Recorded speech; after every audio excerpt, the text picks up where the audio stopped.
불 나고 있어요, 여기. 아까.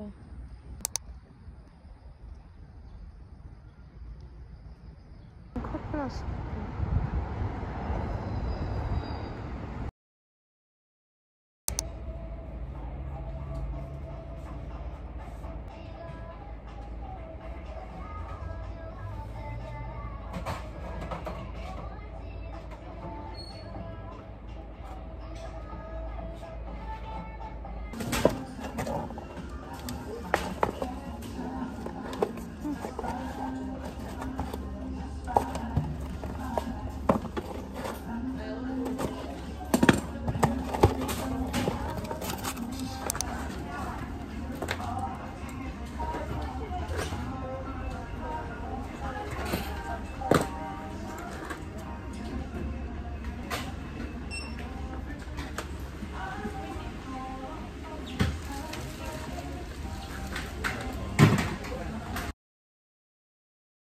어디서부터 이야기를 해야 될지 모르겠네요.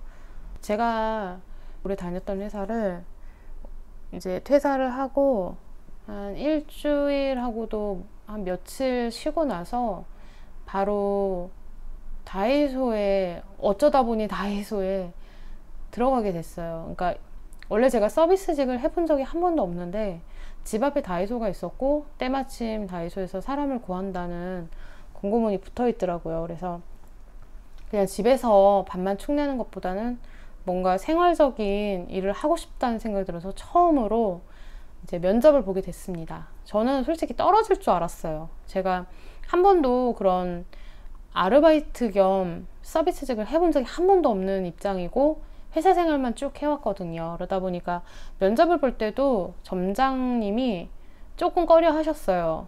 본인들이 하는 일은 앉아서 하는 그런 사무직하고는 조금 다르다.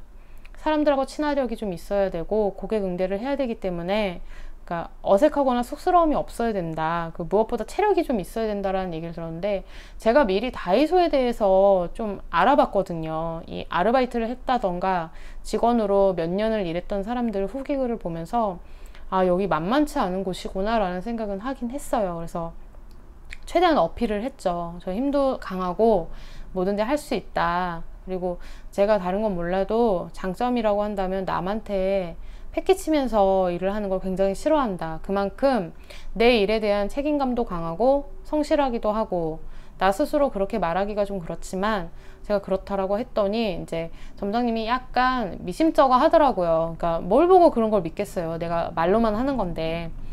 근데 가장 결단적이고 나를 선택해 준 거는 집이 가깝다는 거. 집이 진짜 한 5분 거리에 있거든요, 다이소가. 그러다 보니까 이제 일단은 안 될 줄 알고 갔는데 언제 출근을 할 수 있냐고부터 물으시더라고요. 그래서 제가 그날이 금요일이었거든요, 면접을 본 게. 다음날 토요일이었고 일요일이 이제 주말이 끼는 날이었는데, 제가 무슨 근자감인지 어차피 일을 배워야 되는 건데 그냥 내일부터 나오겠습니다 했더니 그 말에 약간 놀라시더라고요. 그러더니 그러면 내일 나와 봐요 했는데, 원래는 여기 시스템이 입사하고 나서 며칠 뒤에 교육을 받아야 돼요. 이게 이제 본사다 보니까 가맹점은 좀 다르다고는 하는데 직영점이고 본사기 때문에 3일 정도 교육을 받게 되어 있어요. 근데 요즘 코로나 때문에 이게 비대면으로 해야 되는 교육으로 바뀌어가지고 저는 이제 수업은 1차 들었거든요. 근데 수업을 듣기 전에 현장부터 들어가게 된 거예요. 전 인수인계라는 그 개념조차 이곳에 필요가 없다라는 게 느껴지는 게, 그냥 알아서 일을 해야 돼요. 누가 알려주는 것도 아니고 궁금하면 물어보면 되는 거고, 그냥 눈치껏 봐가면서 일을 해야 된다는 게 참 답답하더라고요. 그런 걸 겪어보질 않아가지고. 아무튼 지금 입사를 했고 현재 한 3주 정도를 다녔고요. 3주 동안 참 많은 것을 경험을 했습니다. 아직 더 경험을 해야 될 것 같고, 제가 들어갈 때 다른 직원분들이 성격이 되게 좋으시더라고요. 근데 그분들이 뭐라고 얘기를 하셨냐면, 제가 이제 웃으면서 일을 했고 손님한테도 굉장히 친절하게 대했는데, 그분 중에 그 수많은 직원들 중에 한 분이 언제까지 그렇게 웃으면서 일을 할 수 있을지 되게 좀 걱정도 된다고, 우리 일이 되게 힘들어서 앞으로는 그 웃음이 점점점 사라지는 게 조금 아쉬울 것 같다고 얘기를 하셔가지고 약간 겁이 나더라고요. 그래서 항상 보면 여러분들이 이제 다이소에 가시면 직원분들이 굉장히 피곤해하고 친절하지 않다라는 그런 느낌을 많이 받으셨을 거예요. 저도 입사하기 전에는 그랬거든요. 근데 그럴 수밖에 없는 게 한 사람에게 주어진 그 일의 업무량이 굉장히 많아요. 그냥 단순히 이거 한 가지 일만 하는 게 아니라 한 사람이 네다섯 가지의 일을 하다 보니까, 그것도 힘을 쓰는 일을 하다 보니 자연스럽게 사람이 체력이 떨어지면 고객 응대에 있어서 친절함이 조금 떨어지는 감이 있을 수밖에 없더라고요. 그래서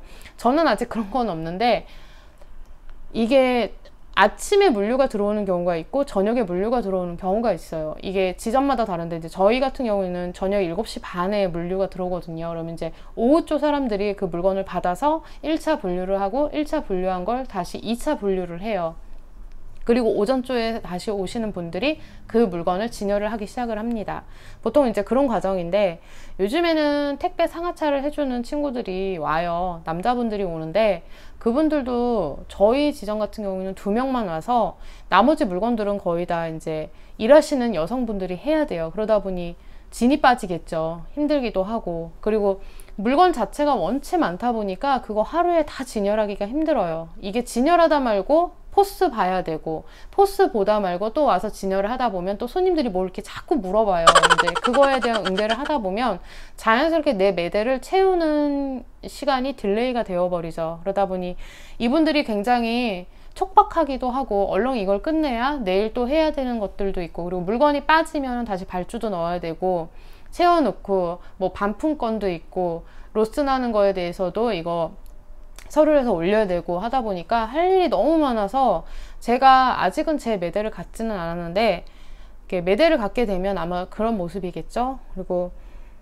아무튼 일은 굉장히 힘듭니다. 되게 쉬운 일은 아니에요. 이게 위치에 따라서 뭐 되게 쉬운 곳도 있다고는 하는데 지점마다 다르고 분위기도 다르고, 근데 저희 지점 같은 경우에는 1, 2층으로 나눠져 있고 굉장히 좀 커요. 크다 보니까 고객분들이 되게 다양하게 오셔가지고 저 나름대로는 지금 이제 포스를 맡았거든요. 근데 포스 업무를 보지도 않았는데 벌써 포스를 일주일 정도를 보고 있는데 굉장히 어렵더라고요. 이게 만지는 것도 어렵고, 그러니까 카드 결제나 이런 거는 상관이 없는데 이제 현금 결제를 할 시에는 그 잔돈을 줘야 되는 거, 잔돈이 뜨기는 뜨는데 이 포스 기계 자체가 그 창 자체가 이제 거스름돈을 얼마 줘야 된다라고 뜨는 창 자체가 순식간에 사라져 버려요. 그러면 내가 얼른 캐치를 하고 머릿속에 입력을 하고 잔돈을 거슬러 줘야 되거든요. 그래서 처음에 이거 일을 안 해봤던 사람이라 그런지 그게 굉장히 아직은 버벅거리고, 물건 위치를 뭐 일주일 만에 외우시는 분들 있다고 하시는데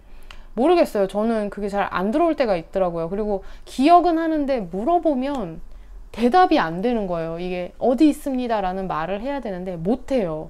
보통 사람들이 그렇게 되더라고요. 머뭇하게 되는.